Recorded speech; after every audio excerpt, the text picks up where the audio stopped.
Hi friends. आज हम cover करेंगे स्कूल्स ऑफ साइकोलॉजी टॉपिक। एचपीटैट में हर बार 2-3 क्वेश्चन इस टॉपिक से देखने को मिले हैं। सबसे पहले समझते हैं कि स्कूल्स ऑफ साइकोलॉजी का मीनिंग क्या है। तो जब मनोविज्ञान की शुरुआत हुई थी तो उसमें अलग-अलग वैज्ञानिकों का जो सोचने का तरीका था वो अलग-अलग था। तो इन्हीं अलग-अलग विचारधाराओं को स्कूल ऑफ साइकोलॉजी कहा जाता है। सबसे पहले आता है संरचनावाद, स्ट्रक्चरलिज्म। ये स्कूल ऑफ साइकोलॉजी का सबसे पुराना स्कूल है। और इसके जो फाउंडर थे वो थे विलियम वुंड, जिन्हें फादर ऑफ साइकोलॉजी भी कहा जाता है। इनका मानना था कि जो मन है उसे छोटे-छोटे हिस्सों जैसे एहसास और भावनाओं में तोड़कर समझा जा सकता है। उसके बाद नेक्स्ट स्कूल आया फंक्शनलिज्म। इसके फाउंडर थे विलियम जेम्स। और अदर जो मनोवैज्ञानिक स्कूल से संबंधित थे वो थे Cattell, Stanley Hall and John Dewey. HPTET में 2 तरह से क्वेश्चन इस टॉपिक से पूछे जाते हैं। या आपसे पूछा जाएगा कि जैसे स्ट्रक्चरलिज्म के फाउंडर कौन है?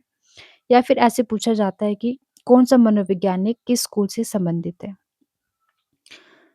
फंक्शनलिज्म के जो मनोवैज्ञानिक थे, वो इस बात पर ध्यान देते थे कि हमारा दिमाग और व्यवहार हमें अपने माहौल में ढलने में कैसे मदद करता है।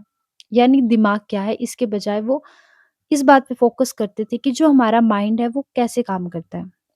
उसके बाद थर्ड है बिहेवियरिज़्म, जिसके फाउंडर थे जेबी वॉटसन। अदर जो मनोवैज्ञानिक इस स्कूल से संबंधित थे वो थे इवान पेवलोव, स्किनर, थॉर्नडाइक। थॉर्नडाइक को फादर ऑफ एजुकेशन साइकोलॉजी भी कहा जाता है। और ये क्वेश्चन बहुत बार पूछा भी गया है कि फादर ऑफ एजुकेशन साइकोलॉजी किसे कहा जाता है।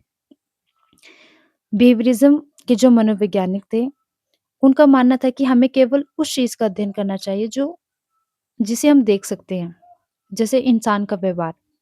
इनका मानना था कि जो व्यवहार है उसको बदला भी जा सकता है और व्यवहार को सिखाया भी जा सकता है। नेक्स्ट है गेस्टाल्ट साइकोलॉजी।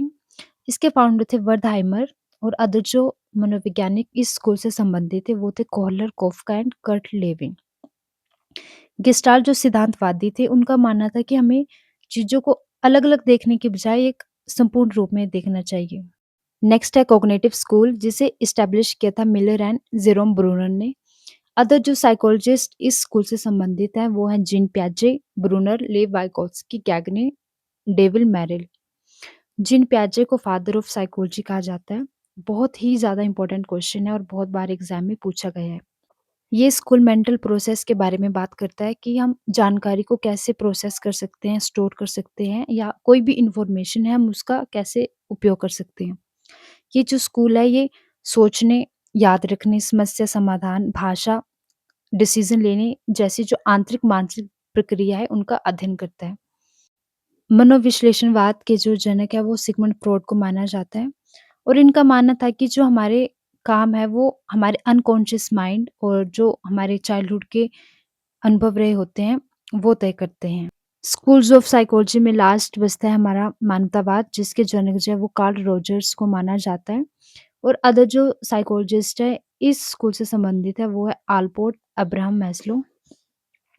ये जो स्कूल है ये इंसान की जो अच्छाइयाँ होती हैं, उसकी जो भी डिज़ायर्स होती हैं, उसके ऊपर फ़ोकस करता है। तो स्कूल ऑफ साइकोलॉजी का टॉपिक यहीं पे ख़त्म होता है। आपने इसमें सिर्फ़ ये याद रखना है कि किस स्कूल का फाउंडर कौन है और कौन से साइकोलॉजिस्ट किस स्कूल से संबंधित है। इसके अलावा आपसे कोई भी अदर क्वेश्चन नहीं पूछा जाएगा। नेक्स्ट वीडियो में हम इस टॉपिक से रिलेटेड इम्पोर्टेंट एमसीक्यूज़ देखेंगे, जो बहुत बार पहले भी पूछे गए हैं। तो आज के टॉपिक को यहीं पे ख़त्म करते हैं और मिलते हैं नेक्स्ट वीडियो में। Stay happy and healthy.